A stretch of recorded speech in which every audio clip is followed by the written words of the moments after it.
A two-bit expose of the same old story that I heard. Yeah, it goes the headlines, man. They all just go to plan. They're framed and fixed and rigged, and you know they're all just spam. So buckle down, look right in, and close its way under your skin. Just got by on the things they spy, and you should give me that good news. Because I'm tired of the same old shit. How about you? Hey, good morning. That good news. It's Friday morning already, right? You don't see Kent right now because he is running around. Oh yeah, you seeing that head running back and forth? There we go. Good morning, everybody. Welcome to 216 The Net and the Grounds with Giles and Jones. I'm Giles. He's Jones. He is Jones. He's Jones. Where we talk about everything from peanut butter to politics, but no politics. No signal. For good reason. Oh, no signal.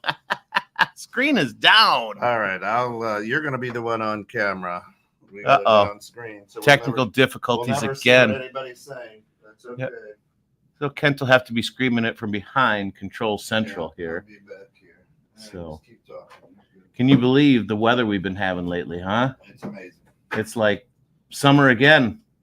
Summer of fun. Except, Global warming.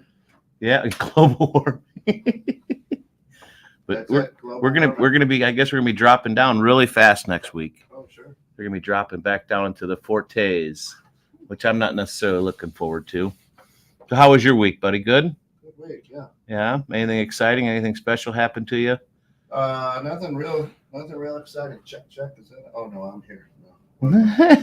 Where am I at? I'm 3, 4. Oh, 3, 4. There we go.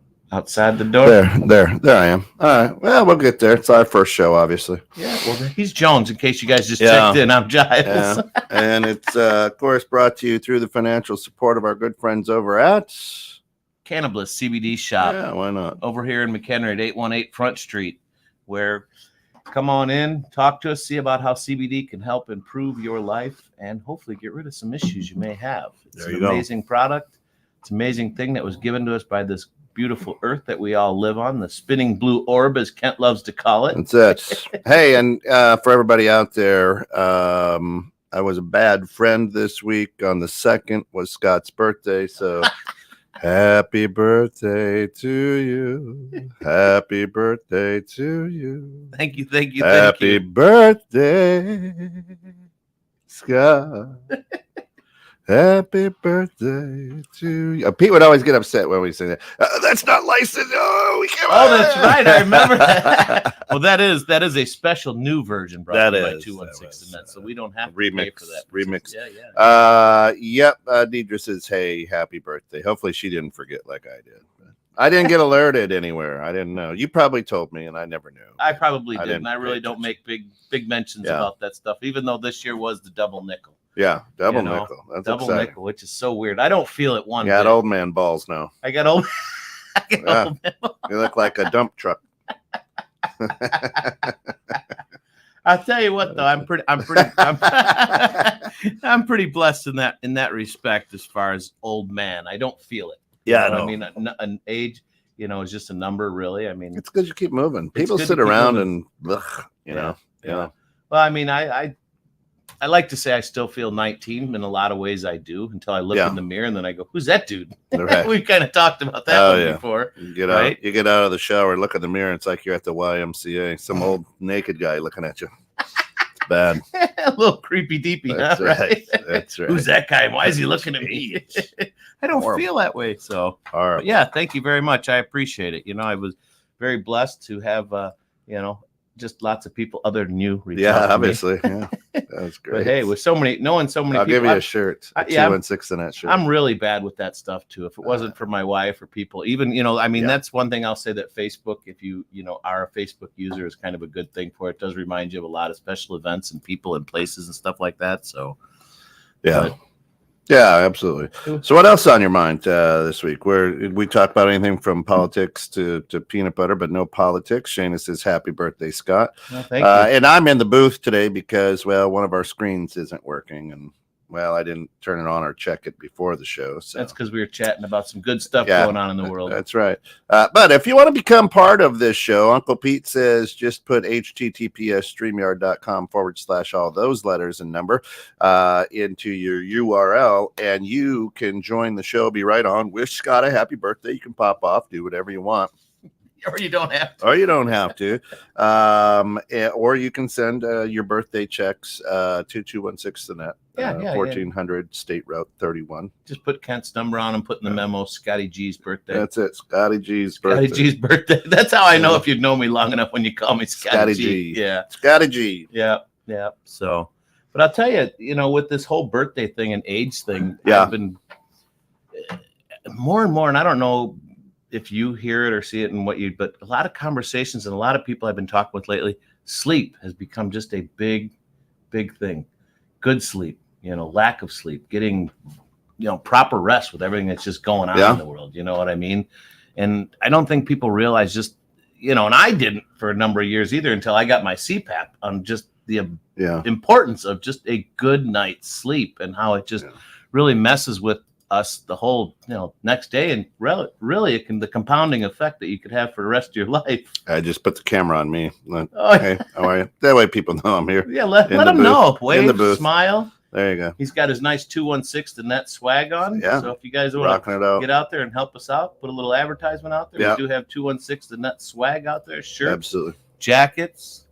Hoodies. So Shana says, have you scheduled your midlife crisis yet?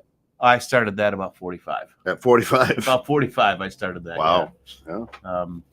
And that's, you're funny growing up, you hear people talking about that stuff going, what does that even mean? Midlife crisis. And it is real. It is? It is. I mean, for me, it was one of those things going, wow, it's, like I said, it did start younger for me. So you're only going to live to about 90 then? I'm going to live to be about 90. Yeah. God, I hope. I think I'm going to live to 140. So my midlife crisis will come around 70. Bill says, happy birthday, Grandpa. Bill Hasse. All right. Good morning. Good morning, Bill. Thanks for tuning in today. Jump on, Bill. Yeah, jump on. I won't be able to see you. Kent will. Don't be scared. But, I mean, that's the midlife crisis thing. I mean, for me, I had my family. I started my family at 21. Okay. So, I mean, I guess I'm midway through. I mean, my daughter's 37, my son's 24, and I got 2 grandbabies. The midlife crisis thing really is a real thing. Kind of. Yeah. I mean, you look at your life going, have I accomplished the things I've wanted to do? Have I, have I become the person that I originally thought I wanted to become? And I mean, how many of us can really say that they've actually done everything they wanted to do, or even put even close to what they're wanting to do, right? I mean, because as kids, a lot of times we just I don't know if it's a midlife crisis as much as it is perhaps an awakening. You kind of get to that age of wisdom and go, you know what, everything I'm doing, this is stupid.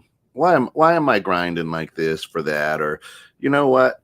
I've put everybody else's needs in life in front of mine. Not that that's wrong. I'm just saying there comes a point where wisdom sets in and goes, maybe I need to look at myself. So you go out and Shana says, if you could bring back a car from your history, what would it be? Oh, Shana. Why are you hitting me up on the cars? A car. Yeah. Oh man. We had my dad and I bought a 70 Plymouth Barracuda Hemi. Oh. Yeah. Yeah. Oh. That's with that long window in the back? The Cuda? No, that was a 65 Cuda. That had that really weird, sunroom window back there. Yeah, no, that car didn't really never catch on, but no, a 70 Cuda Hemi. Oh, so it looked more like a Challenger. It was a Challenger, right? Yeah. Dude, huge money. And we got it for a steal. Yeah. We played with it, had fun with it, and then just sold it back. When we sold it, it was valuable, but not like today, where it's hundreds of thousands of dollars. Back then it was, tens, 20, 30. That's it. I shouldn't say that's it. That's the car. I mean, that's the car that of all the cars, you'd be like, boom. Well, yeah, because that one, I mean, I'm a Ford guy through and through, Yeah. but that car and the collector car and, you know, the car market, if you will, is a very sought after vehicle because it's a CUDA, not a Barracuda, a CUDA. It was an actual different model change.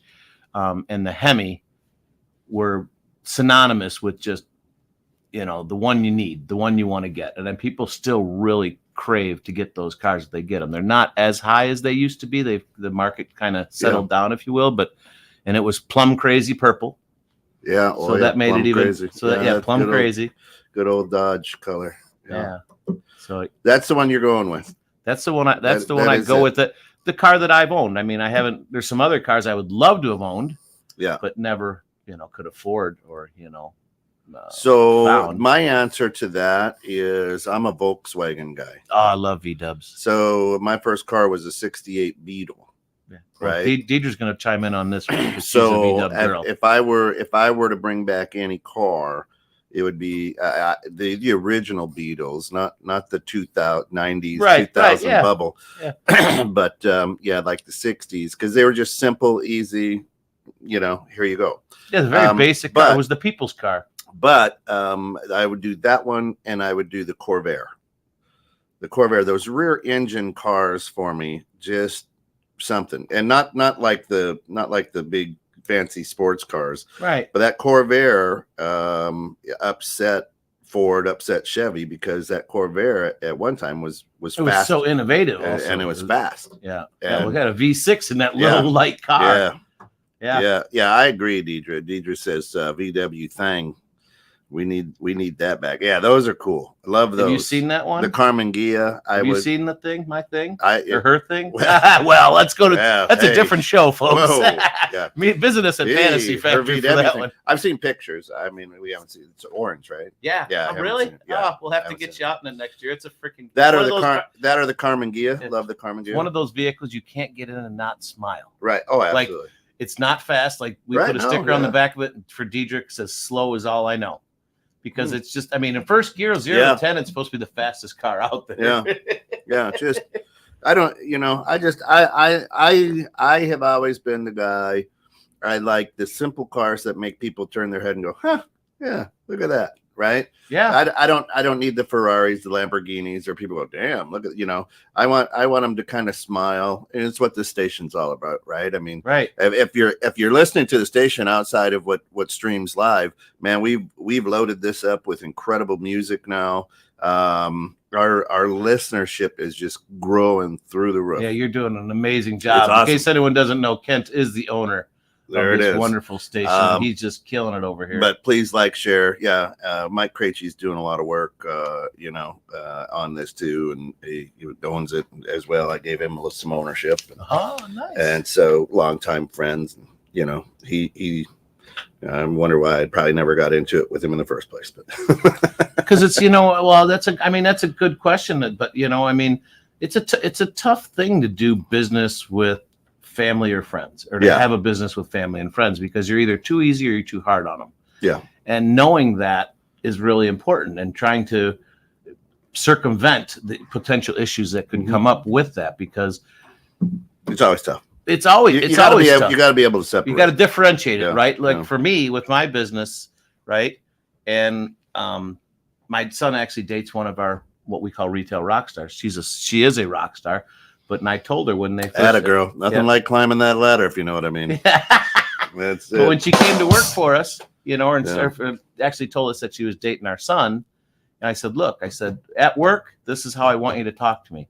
At home, you can talk to me as Zachary's dad. You can talk to me, you know, as a friend, because I try to be a friend to people. I mean, and that's, you know, just the way we are, you know, here at the station as well. Just being friends, being normal, being typical, but." You know, treat me differently in different situations, and that's important. Shayna says cars are like monuments in our memory, recalling who we were at the time. It's fun to appreciate old movies just for the cars. The V-Dub Bug was a rolling vibe.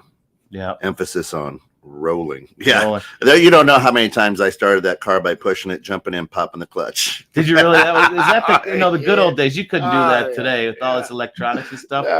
No. Yeah, I mean, God, we could make it. Give me a short little hill, and you start pushing that thing with the door open, jump in, and they're so light. Pop. Yep. Yeah, we could make an entire show. We could actually probably make a new podcast on cars with the way I am with those, because you know how I am with vehicles. I'm just, I giggle, but I always I kind of call it a sickness, right? I mean, for many, many, many moons, it was my side hustle. Yeah. You know, I had a good time. It was a way that I helped to continue to grow my family and further my family and put bread on the table. Yep. You know, I had my normal day job, but, you know, raising 2 kids and, you know, mama, she still worked, but it was just, you know, things are, well, like everybody else. Everybody knows. I mean, things are tight unless you're making just a shitload of money. And even if you're making a shitload of money, usually you're struggling anyway, because you usually spend more than you make. I mean, that's unfortunately human condition. But I mean, my whole family's into cars. I was hoping my wife, if you're listening still, Deidre, was going to get me a car for my 55th birthday. You know, like a Matchbox or a Tonka. Dude, I mean, I'm into that stuff too. I love those Tonkas and Matchbox. Oh yeah, I've got. Well, there's a new store coming in on Green Street. It's all die-cast. Oh, is that the one? Cars. Is that the one that's not going in the old Pearl? Is it? No, not in the old Pro. It's across the street at the old Taekwondo studio or whatever. Yeah, that was building for sale. But they want quite a bit. 600,000 for that. 675. Yeah, because I thought, or they dropped it to 600 because we looked at possibly putting, you know, Cannibalist, Fantasy Factory, and Reese's all right there. I know the owner, so that's not Dr. Sani, is it? Mm-mm. No. Okay. No. So, but yeah, cars, man. I mean, and for my birthday, you know, that's what's kept me young is cars, playing with cars. Mm-hmm. You know, my kids are into cars. My dad's into cars. I mean, that's my dad and I are. I'm very fortunate. My dad and I have a killer relationship because of cars. Yeah. He also says, Bob says, well said, Shayna. I couldn't agree more about the monuments in our memory. Yeah. It's just, and now I find it. So here's what I noticed. You remember growing up and you would take the station wagon, the family out, Bob, everybody would be headed out as a kid. And everywhere on the road was GM. You know what I mean? Ford, GM, Buick, Pontiac, Oldsmobile. That's all you saw. Now when you travel, all you see are Kia, Hyundai, Mazda, Toyota, Mazda. Right. There's not. Maybe you roll it. The only Ford you see is an F-150. Right. I mean, they had the big 3 back then was really dominant. But it's so different. And back in the day, the cars look different. Not every car. I mean, your styling. Your K5 they're styling. Your Sonata. Yeah. The styling back then was 100% different. And, nobody was following anybody as far as in lines and stuff, except in like the 60s, you know, when they had all the big fins, when the aerospace industry was becoming big. But no, everybody was, all their designs and all their stuff was very different. And now they weren't trying to look like, they were trying to be different. Yeah, now they just stamp out. Now when they just I mean, like, you know, Toyota is Lexus, Honda is Acura. There's a cool show on Discovery Plus that I think you and your dad would like. It's called Bad Chad. And it's about this guy up in Canada who builds. I mean, like, is like an artist with these cars, and he builds unique cars. I think that's the guy that's like they got spider webs or like in as far as in the shop and stuff like that. Is he more of a hippie? No, not the same guy. That's Counting Cars.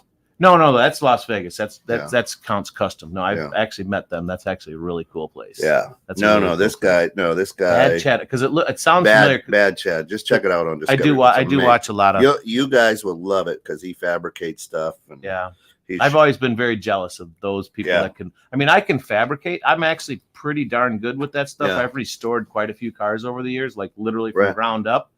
But I have the utmost respect for those guys that can literally make something out of nothing. Oh, this guy, you'll love take a piece of flat metal. Next thing you know, it's like, whoa. You think House of Cards is good? You'll love this. Yeah, I hate you for that, by the way.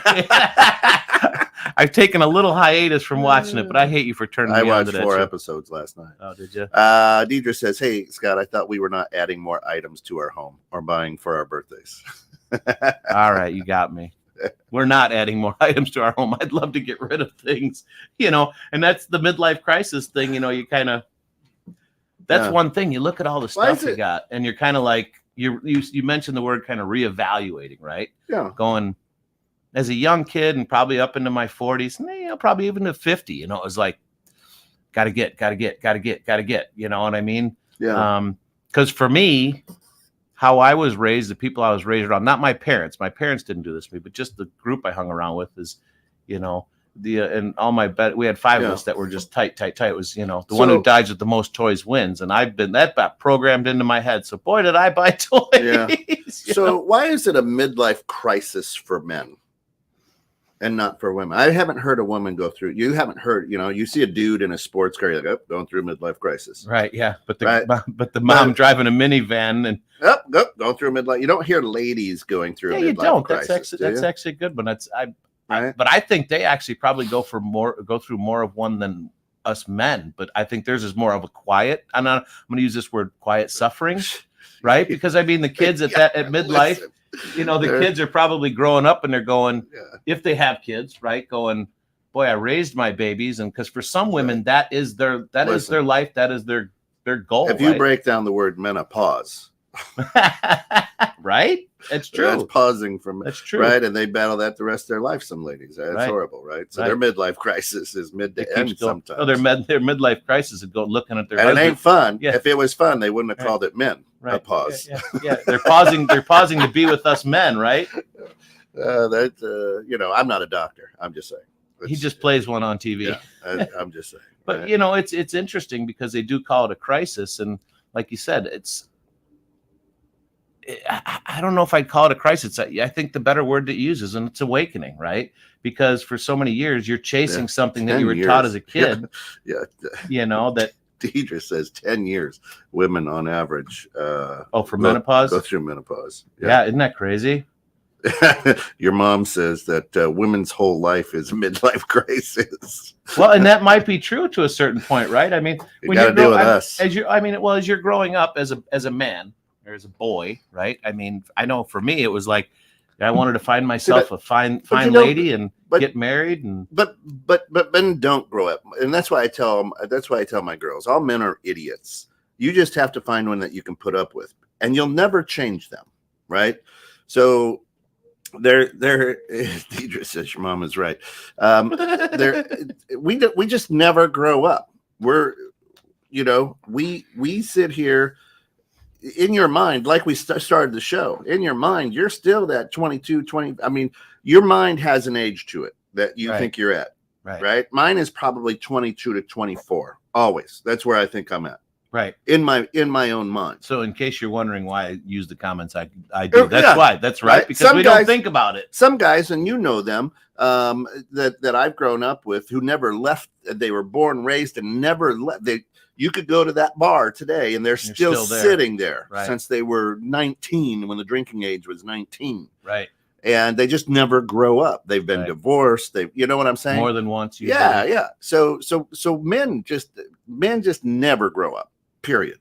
And that's okay. On a basic level. On a very basic level, you're right. I mean, we try to stay, for me, I try to stay a kid. I mean, it gets me in a lot of trouble. It does. I mean, and not bad trouble, but I mean, I just try to be, well, whatever. Okay, move on. Yeah. Sorry.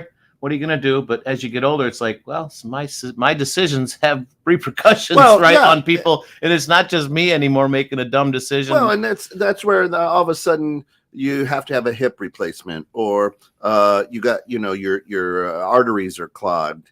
And there then comes a point in your mind where you then become depressed and you're like, oh shit, I'm old.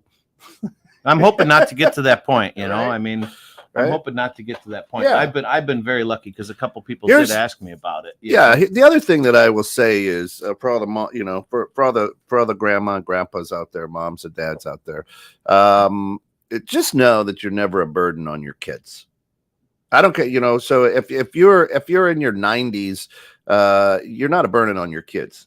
Christ, crying out loud, you took care of them, and sometimes it's time to, have your kids take care of you. And I see that a lot in the banking world, right? You see that a lot. Yeah, you would see that a lot because people are trying to get loans to get so they can take care of mom or buy a new house that they could move in with them, and and that's, I mean. That's part of life. And I mean, I make the joke to my kids all the time. I said, I'm going to live old enough to be a pain in your ass, and you're going to have to change my diapers because I changed yours. The only difference is I'm a grown ass man. I don't want to do that. I really don't want to live to the point where I can't take care of myself. Yeah, that could be next week. Yeah. But I mean, that's why I say I'm going to live to 140. My midlife crisis will come around age 70. The way technology is going today, Kent, I mean, it's not a completely super far-fetched thing. No. I mean, medications, the medical industry today is making big, fast strides in both good and bad ways. I mean, right? At least 4 times a week now I do yoga. Do you really? Yeah, which is amazing. Good for you. You feel so much better the next day, don't you? Yeah, and when I don't do it, my body can tell. And it's I look forward to it. Like, oh, it hurts. Are you doing it with Alice? Are you doing it by yourself? Or no, by myself. She's doing it as well. It's just we don't like do it at the same time. You like do it a at class. Home? Yeah. So we've got a program that we do, and I mean it's cool. It is cool. I actually enjoy it. And it hurts. It does hurt, but it hurts for a reason because you're benefiting yourself, right? I mean, and Deidre and I actually took some yoga classes. God, it's coming up on 2 years, right before COVID hit, and I don't know why, but we just stopped going. And I'm an idiot for it because I literally your mind, your body, just everything blends together, and that's where mind, body, and spirit blend, religious or not. You do have a spirit, you do have an energy, and you need to take care of that, and you need to feed that in a way that's, but you notice when things, as you age, you're like, oh, but then you realize, wait, I shouldn't feel bad. Right. Your body shouldn't feel bad. And we blame it on age. And Deidre says, hey, let's go back to that. She says, from the internet, Bob says, what is meant by midlife crisis? A midlife crisis is a period of doubt and anxiety that some people experience in middle age when they think about whether their life is the kind of life that they want. I went through my midlife crisis about 4 or 5 years ago when I was 78. Yeah, see, that's what I'm saying. So you're going to live to be about, 156. Well, I'll tell you what, with the conditions, the condition they're in, I wouldn't doubt it. They look like they're 55. Well, that's why I don't. I think that the word crisis gives it a very negative connotation. That's why I say more of an awakening. Yeah.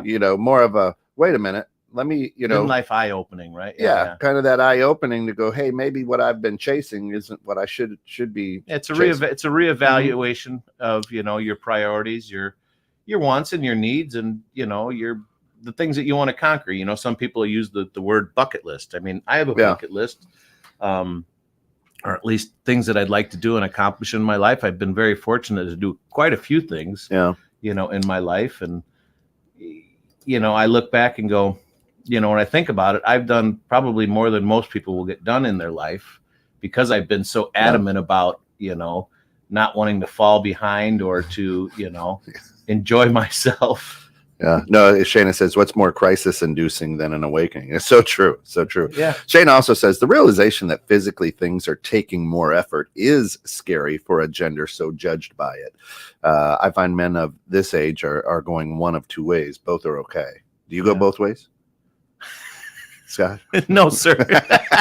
I love my wife. I love girls, and that's the only way it's ever going to be. What is a woman? Well, that's a whole different series. I'm kidding. Sorry, folks. It is an awakening. Yeah. It is an awakening, and it is a realization. It's reevaluating things too, because as we do get older, the wisdom happens. So I like the end part of what it says out there is when they think about whether their life is the kind of life they want. Right. That's the awakening to go. And maybe it is. Maybe you go, whew, yeah, I'm right on line. But we've seen throughout the ages, billionaires, millionaires go, let me give all my money away. I need this? Because it's not making them happy. Yeah.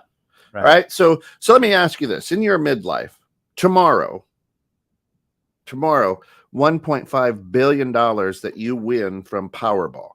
Wow. What do you do with it? Honestly, I've thought about that before. I mean, you know how myself and my wife 21.6 would only cost you about $2 million. Dude, well, you know, and that's what's funny you say that though, because I've thought about that before. Because we do like to help. I like to help people. I like to help people achieve their goals. Yeah. I mean, I think, and I've thought about a lot about my life and what's going on, and coaching and I feel is calling me. Becoming that type of person, a coach, a mentor. Yeah. Well, you already do that. I do, but I mean on a real much bigger scale basis. I mean, really we give back more time with it. Yeah, more time actually, touching other people's lives. I mean, we give money back to the community. Thank God he said lives there. Yeah, right. But I actually have thought about it because I did have a friend that actually won quite a bit of money through the lottery, and one of our other friends, talked about, well, if I won it, I'd give everyone $1 million. I'm like, he didn't win that much money. He won like 10 or 11 million dollars. Right. A lot of money, right? And he's done some nice things for people. But I mean, you won 1.2 billion.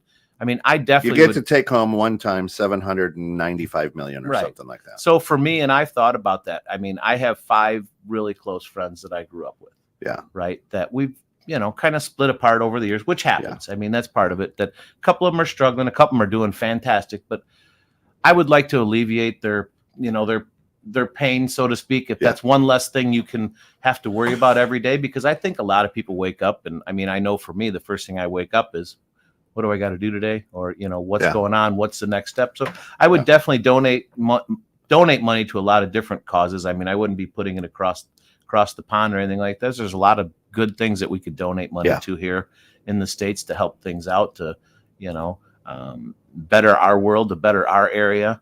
And of course I would buy 216.net and really just turn it into it is already the most unique station on the internet right now, for sure. Oh, it is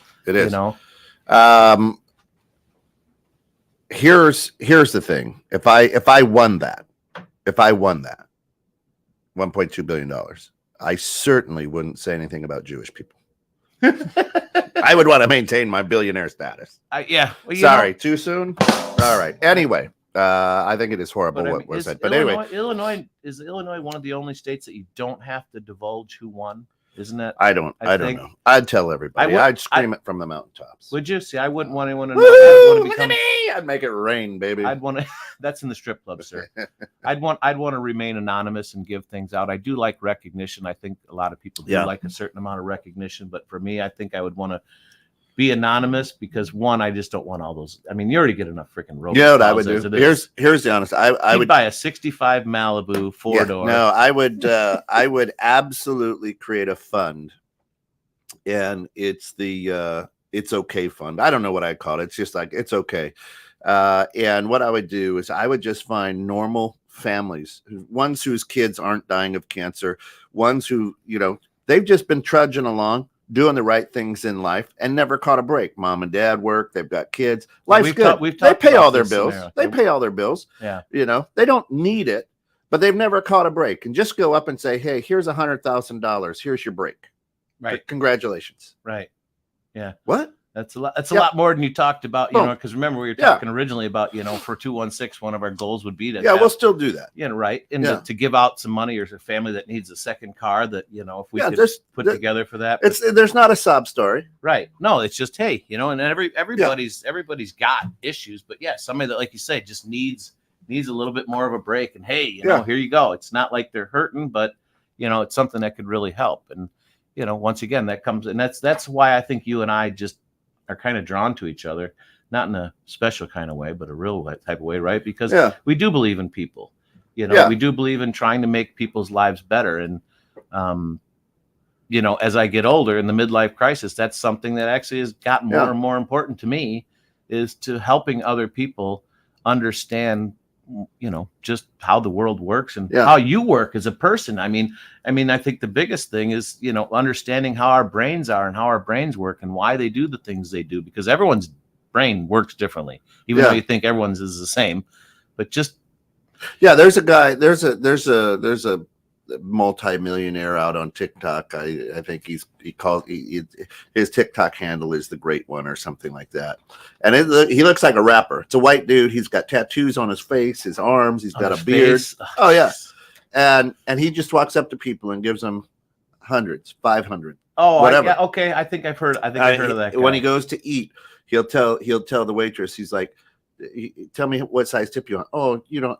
And yeah, I just saw some guy throws $1,000 or something. He's like, give me a number, and they're like, $10. Think bigger, $20. No, think of the biggest. What could help you out, and then they're like 800. Boom, he lays here you go. I mean, he goes, I just want to bless people. Here you go. Right. Well, he's blessed and got did some good things, and he can pass it out. I mean, and that's.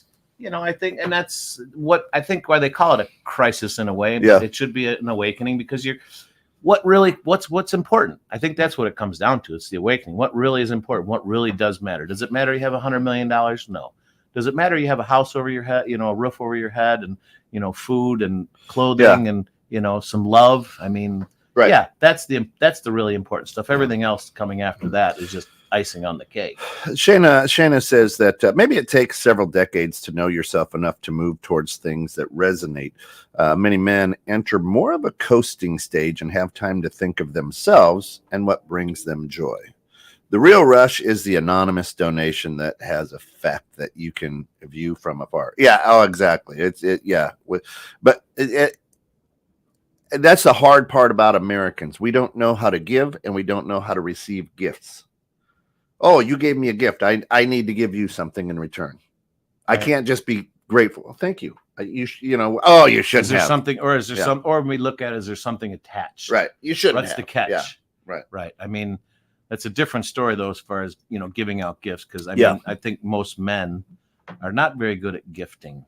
Yeah, a lot of them know. For me, well, I don't even get in that, because Deidre will definitely chime in on that one. But I'm just not awesome at gifts. I never have been. I mean, the small things, which are really the important things, the little gifts. Good morning, that you give out to people. Yeah. I don't. It's the pressure of a gift, right? So again, we've been mentally programmed that, oh, it's your birthday, here's a gift. Oh, it's this, here's a gift. Well, like Christmas. But here's what means more. I was thinking of you, so I bought you these pair of pants. Right. Not, oh, I'm obligated because I hate Christmas. I'm a good Christian guy. I hate Christmas because of the pressure that it puts on everybody. And again, we don't know how to give or accept gifts. Right. Yeah. And if, we've all seen the little kid. Oh, great. I got one of these. Yeah. What's this for? Right. So that is a lot of pressure. I would rather you in the middle of March go, hey, KJ, I was thinking of you, and here, boom, right. I got you this, whatever. Right. Well, because Christmas has become, unfortunately, a retail holiday. Yeah. Right? Here, buy. It's Christmas. Buy him this, and my son actually hates Christmas, and that bothers me to a certain point, because the real meaning of Christmas for me is family and celebration and getting together, right? Yeah, the gifts are nice. I mean, as a kid, of course, I loved getting the gifts. I mean, you woke up and just freaking out that Santa's coming into your house, right? Yeah, don't consider the name of it. Right, but now it's just, it's I gotta give. Yeah. So for me, I've been talking about this, and the one for Christmas, I prefer not giving out a ton of gifts. I prefer to give an adventure. Yeah. Right. So instead of giving you 20, pairs of pants or skirts or, what I mean, stuff that you're probably not going to use, you're going to give me that look like, oh, thank you. Like I didn't need this shit. You know what I mean? Here's another tie. Right. Like let's go on a hiking trip. Yeah. Jen Krejci, good morning, says, I hate gifting. I'd rather be in the moment of seeing something or doing something for someone rather than the obligatory birthday or Christmas gifts. Well, like for me, my son is really good at this. He makes things. He'll make something for you. Yeah. Right. A goddamn mess. That's what he makes. Well, he does do that. But I mean, like, all the barnwood, like we got on the wall here. Yeah. There's a lot of cool things you can We just did that to our living Did you room. do it? I got to see that. Yeah. I just, Krejci, we just got Krejci a bunch of wood too. So. Yeah. And some that you can put on the wall. Thank you very much. All right. There we go. Congratulations, Mike. You got some wood. And Jen's happy too. Yeah, then. Jen's happy now too. That's right. So yeah, but I don't think it was for their place. I think it was for the Addison studio. It was for the studio. You're right, Quiet Cool Studios. Yeah. But giving something that's from the heart, that's actually handmade, or at least super well thought out. Yeah. Right. Yeah. You know, sometimes just the smallest, simplest Yeah. gifts. Yeah. Can just go the longest way. Yeah, like my dogs love you. You just dropped off some Get Naked joint health. Joint health, yeah. Choose for your puppies, for yeah. the puppies, for Olivia and Ophelia. And Remy. Yeah. So yeah, they love these things. Dogs. Yeah, they absolutely. Here, let me get a screenshot. Yeah, get a screenshot. So of you this guys stuff. know you can pick up some of these wonderful goodies at Reese's Barkery. They love this stuff right here. The mini thinkers. Yeah, yeah, that's good they're stuff. like mini Slim Jims for dogs. Yeah, they're awesome. And then we got some Get Naked joint health that you can get over at Reese's Barkery and Pautique. And on 1313 Riverside Drive. They kind of look like this. Now here's the interesting thing. I could eat these, right? Yeah, they have to be edible by people to be able to give to your dog, right? I mean, they probably don't taste. They don't have to be edible by people, but I'll tell you what, the actual pet food industry has higher standards. They do. They have higher standards for their food than for us humans. Yeah. You know, because there's a higher occurrence of illnesses, and it's like, are you kidding me? Yeah. So it's crazy. But it's crazy. It is crazy, but just well thought out gifts. I mean, handmade gifts or things made from the heart. I mean, from like my kids, I'll tell you what, some of the best gifts I've ever got were Jen just says pictures. Jen says she needs some of these for Harley. Mike's coming up, so we'll get him some. They got their dog a little excited, a little hyper, needs some calming. Yeah, a little calming. Yep. Jen says my daughter is incredibly sentimental. She keeps every card and note. I, however, say don't waste the money on a card. Use your words and just say something in the moment from the heart. You know, which brings up another thing. How long do you keep the birthday card on the mantle? A month. How long do you keep it at work? You know, when your coworkers give you that card at work, how long do you coworkers card probably goes away quicker? What is the shelf life on that? Well, I mean, yeah, it depends on the sentimental. I mean, for me, like I kept every birthday card I got when I turned 50, because that was actually probably the more monumental thing than 55. I mean, 55 it's funny because, you know, the old Sammy Hagar, I can't drive 55, you know, it's the double nickel, it's, you know, but 50 was a little bit more significant for me. Unfortunately, you know, we were right in the middle of a big move. We had sold our family, you know, I'm going to call it a farmette that we were on for 20 plus years, and moved over to the new house we're now. And my son was off at college. I mean, so 50 for me was really probably the real slap in the face, right? The real midlife awakening, if you will, going, wow, I mean, raise the kids. Now it's just me and mama, and, you know, moving to a new house, which I mean, I raised the kids in the one house. So, I mean, I've kept those cards quite a bit. But I mean, any birthday card that I get from my kids, especially like handwritten, handmade is which I prefer than something from the Hallmark gift area. But I hold on to them for a while. Not me. I'll probably go to my death with them. Not me. I get rid of them quick. You probably should. And that's why I was talking about earlier, you know, all the stuff you have. We've got so much stuff. My wife and I need to spend probably an entire week going through the house. And we didn't do it when we moved, which I kind of shoot myself. The ones that mean the most are like from my parents and Alice's parents. They're 80 years old. So I'm like, hey, they remembered. That was nice. They remember, and I can't remember it. Right. I didn't remember yours. Right. And you know, well, my wife and I just celebrated our 27th wedding anniversary on October 28th. Hey, right? Really? October 28th. October 28th, our 27th year together. Mike and Jen just had 21 on the 31st. Was it 31st? Yeah, we were chit-chatting a little bit about that when he came up. Yeah. But yeah, I mean, so how many? 27. 27. How old's your daughter? 37. No, she's. What is she? Hold on. You better eat some more ginkgo biloba. Right? Oh, I do. Yeah. Hold on. Now you're making me think. She'd be 34. 34. Yeah, right there. So yeah, I mean, my wife and I. You guys did a little. We conceived outside of wedlock. Yeah. You know, I was 21 when we had her. Probably one of the most detrimental. You guys were fishing in the dark. Right. Yeah. Well, early. she came up to visit me at school. Probably one of the most significant events in my life, but probably the best event that happened to me in my life. I mean, if we didn't have her, the trajectory I was on, you know, partying and just not giving a crap and just doing whatever. You were going from Mars and you would have ended up in Florida. I don't know if I'd be here if I didn't have her. Yeah. Congratulations on the anniversary. 27, Jim Craig says. Yeah, it was a busy week. Anniversary, birthday. We'll send you a card. send me a card. Send your cards to 216. No, but to me, the entire thing about gift giving, cards,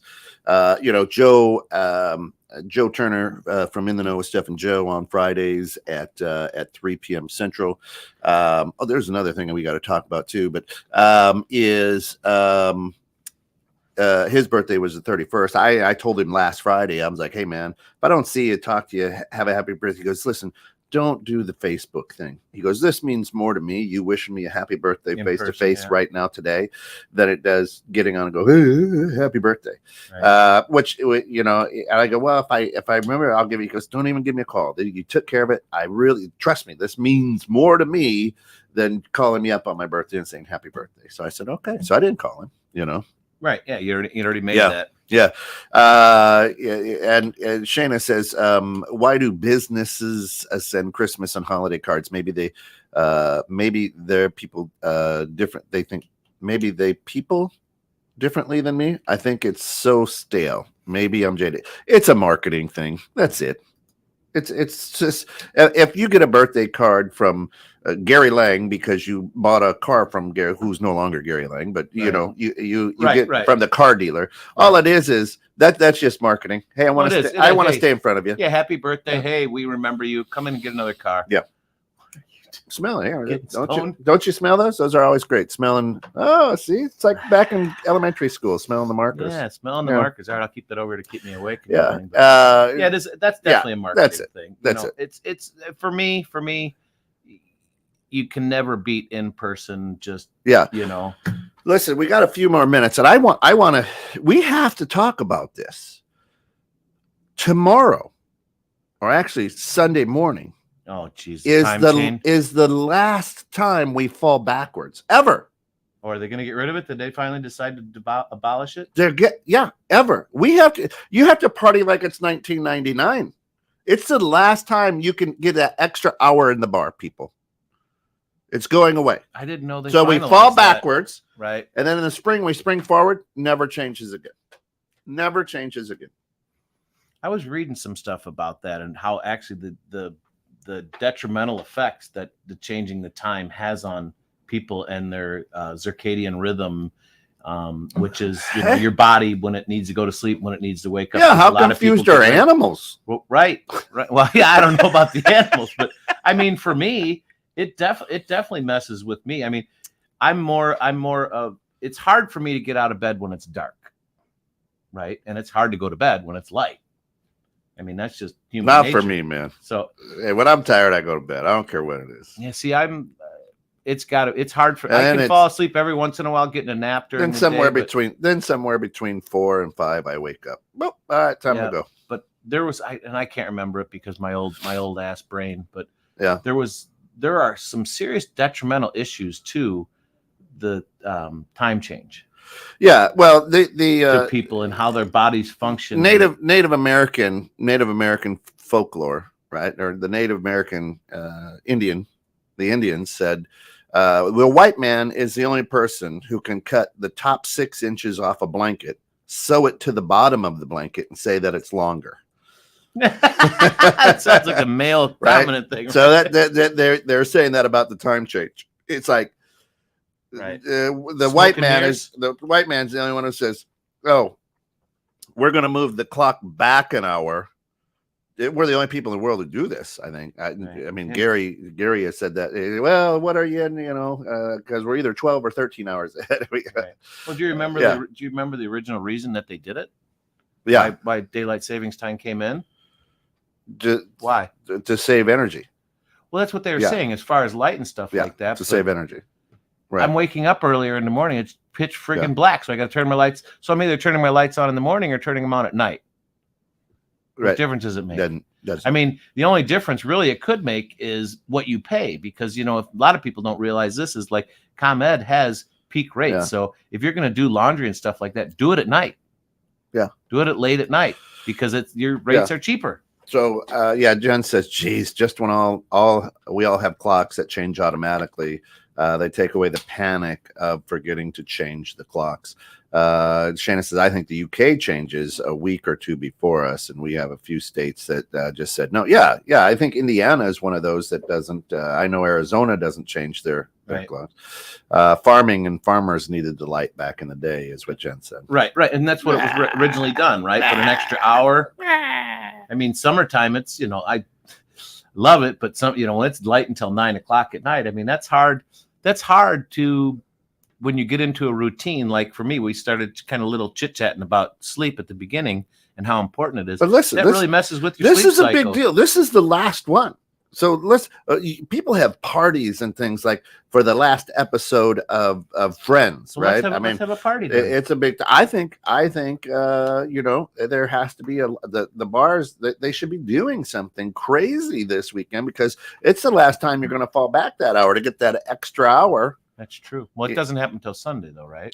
Well, yeah, Saturday. It was Sunday morning at 2, right? 2 in the morning. Right. So that's why bar time was 2, and then it falls back an hour to 1. So you get another hour. Another hour of drinking. Yeah. Right. So Well, let's have. It's the last. It's the last.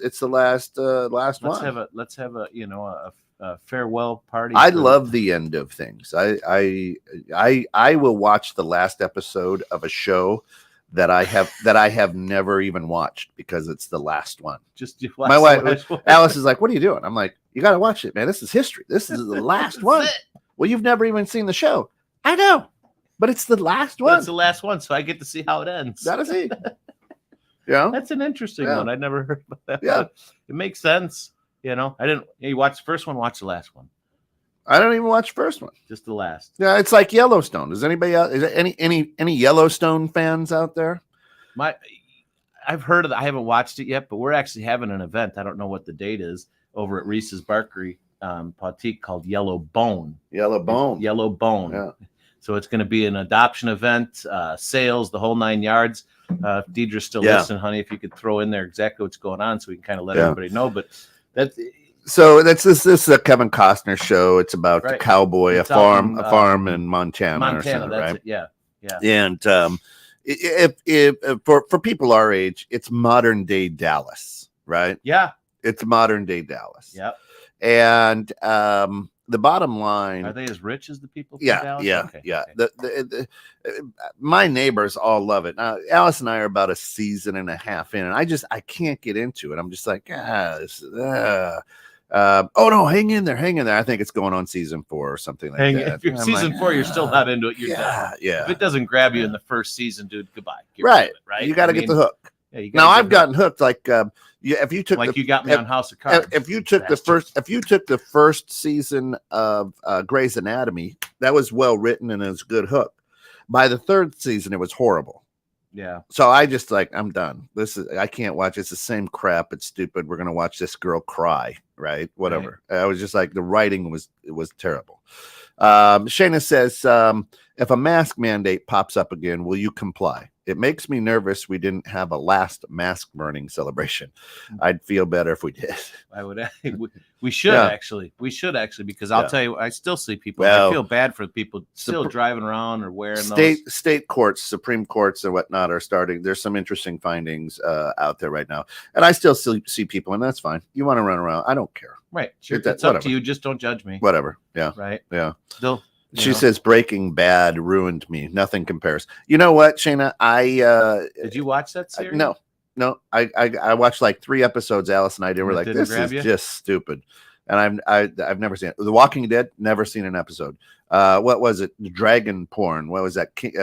Game of Thrones or whatever. Never saw a minute. Saw a minute. See, Breaking Bad, I actually really enjoyed. Yeah. See, so Sopranos. Love Tony Soprano. That I could not get enough of. Right. When James Gandolfini died, I was so upset. Yeah. Like, damn, because he was, and I guess he really suffered from a lot of mental shit. Well, sure. you know, which we all do, but no one talks about, which Yeah. is for next week's show. But yeah, I mean, that was a great show. If a show doesn't hook you in the first 1 or 2 episodes, why are you wasting your time? Unless you're sitting around with your significant other because they love it and you're supporting it, right? No, I mean, I don't watch it. Jen says a lot of times I need to know the ending of a movie before enjoying it from the start. I'm the same way. People are like, oh, I don't want to spoil it for you. I'm like, you're not going to spoil it for me. Just if you're excited about it, let's talk about it. I haven't seen it. Big deal. It doesn't spoil it for me. It just doesn't. Tell me about it. How would you? See, my wife has a similar type thing. Is how can you watch something if you know how it ends? To me, that's just ruined it. Why? Because you know the outcome. It's like playing the lottery. If maybe it's not a good oh my example, gosh, but you won. I guess that's not a good example, but it's like going to do something. You already know what's going to happen, so why do it? Because it's for me. Well, it's the journey, right? It's the day to day. So up and coming. But if I know what's going to happen, if I know at the end of the week I'm going to be, super rich or super happy. Well, I just want to get to that point. Well, we stream everything. We don't have cable or anything, so everything we get is on later, like a day later or whatever. So I'll do that with I am an American Idol junkie. Absolutely love it. I don't know why. It's horrible, but I love it. But I'll go and say, oh, who won this season before I can watch it, and it doesn't ruin it for me, right? Or I will do that. How doesn't that take away some of the excitement? Hell's Kitchen. Hey, who won this season? And then I'll watch the season. Yeah, it doesn't take away any excitement. Yeah. I mean, I hear you to a certain point, but it's for me. If I'm watching it, I kind of want to see who and why. I don't want it to be spoiled. I don't want the ending spoiled. Jen says because we know in 2 hours there will be a resolution, right? There's but how many times do you hear this? Oh man, you got to watch Pulp Fiction like 7 times to catch everything. Well, if I know the ending, you start looking at the movie differently. So maybe I don't have to watch it 7 times now, right? Yeah. Well, yeah. I mean, there are different facets to every movie, every show, and what you're kind of grabbing at. Shayna says, seriously, if I was told Bruce Willis was dead in The Sixth Sense, you would be judged harshly. For me, it's right? it's the big the beginning, the middle, and the end. I mean, that's what creates this excitement, this anxiousness, of going through all the emotions that these shows want you to go through. I mean, that's what they're doing. They're trying to evoke emotion. Yeah, but as a dad, you're trying to guide your kids because I don't want you to do good, right? Right. You're trying to tell them the end instead of letting them experience it. You should just watch it and then experience it with them. Wow. All right. I mean, I'm not trying. I see what you're saying. I'm not trying to tell them the end, but I'm trying to help them not. Right. You're right in a lot of respects, but I'm trying to help them not make a lot of the same stupid mistakes that I've made so they can go further. But that could be a detriment. That's actually one thing I was thinking about this week because I listened to Darren Hardy. Spoiler alert. Right. Well, I listened to Darren Hardy. He's a really good guy. I know you don't particularly care for him, but there's a lot of things he opens my eyes to. And one of those is let your kids struggle. How are they going to become who they are? And if you give them everything and, do everything for them and give them all the answers, how are they going to become who they're going to become? Just be there when they ask and they need you. And how are his children? He doesn't have any kids. Hey, just because let me that's like taking marriage advice from a priest. Well, that's true. No, but I mean, he does a lot of research on stuff, and he's got a lot of really good information that you can attribute to your life and look at it and go, makes sense. And in that respect, it is right. I mean, we teach our kids, right? I mean, I know you have a different way of teaching than somebody else, but we teach our kids the basics and things to do, do as I do, not as I say type of thing, right? Which is what kids do. They do what you do, not what you say. And that's why sometimes we get frustrated. But if you can stop if you could stop your kid from having, they're just the worst heartbreak in the world. That's how you grow. Nope. Right. And I celebrate failures. I celebrate, and you can ask my kids, what's my line? That is exciting because that's how we learn. We learn from failure. Good. Oh, you got your heart broken? Good. That's exciting. That's how you learn. That's how you learn to not let it happen again. That's how you see if it's coming again. These are all great things, right? Right. And my kids will tell you that it's like, oh, okay, right? I don't try to protect it. Are you going to fall down off that bike? How do you learn to do a backflip on your motorcycle or your snowmobile? Right. You fall off it. You fail quite a few times. Yeah. Right. Right. Well, that is important. That is important. If you can, and for me, lessening the failure for me. Yeah. Or at least giving the proper information and let someone making a decision. I mean, there's not a week that goes by that I'm like, man, that kid, I pull off my belt, whoop that kid. Yeah, that kid better be lucky he ain't mine, because you talk to your mother like that, and that was my wife. Let me tell you what. Oh yeah, you wouldn't say it more than once. Let me tell you. Right. Oh, absolutely, absolutely. I mean, yeah, you have to learn. Shayna says, I wish I would have said, how are you going to deal with that, much more than I did. Yeah. And that's the thing for me. Like, it's instead of, so I'm a solution based individual. Yeah. Right. So if someone comes to me with a problem, I try to find them a solution. And that's not a lot of times what people are looking for, especially like my wife. She'll come to me with a problem. Yeah. She's not looking for me to solve her problem. She's looking to me to listen to her problem. Right. And my girls just be able to talk it out. And all my kids, we all have that first love, and we all get heartbroken. And you're not still with your first love? And no, she's cuckoo for Cocoa Puffs. Your first love or your wife? No, my wife is not. My first teenage love was. But I say we all go through it. You'll always remember that person for the rest of your life, and you're going to get hurt, and that's okay. No. Okay. Right. Now when they get hurt, I'm there. I'm going, hurts, doesn't it? Yeah. Guess what? Right.